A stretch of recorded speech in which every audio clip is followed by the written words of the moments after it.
నివాసం కార్యాలయాల్లో flying squad తనిఖీలు చేయడంపై చిత్తూరు కూటమి ఎంపీ అభ్యర్థి దగ్గుమల్ల ప్రసాదరావు ఫైర్ అయ్యారు. సర్చ్ వారెంట్ లేకుండా సోదాలు ఎలా చేస్తారన్నారు.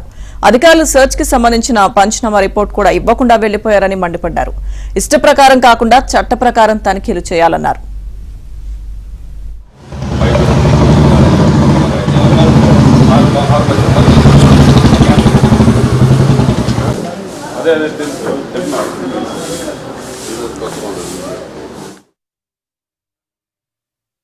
మా ఆఫీస్ ఇంటికి వచ్చి సెర్చ్ చేశారు.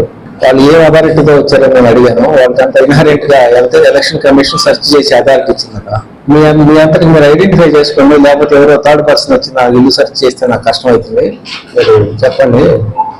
మాకంతా ఎలక్షన్ కమిషన్ ఇచ్చింది, మీకు ఏం చెప్పాల్సిన అవసరం లేదు అన్నారు.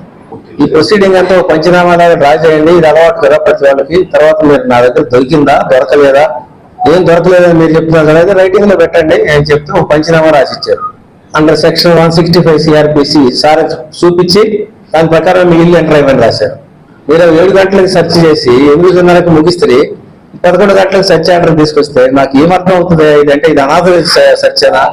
వైఎస్ఆర్ ప్రభుత్వానికి సంబంధించిన ఒక అభ్యర్థి అతను చేసే పనులు ఎదుటోడు చేస్తాడని భావించి మీరే గమనించారు. వారికి సంబంధించిన ఒక మద్దతుదారుడి ఇంట్లో 170 అనేక కేసులు కూడా పట్టుబడ్డాయి.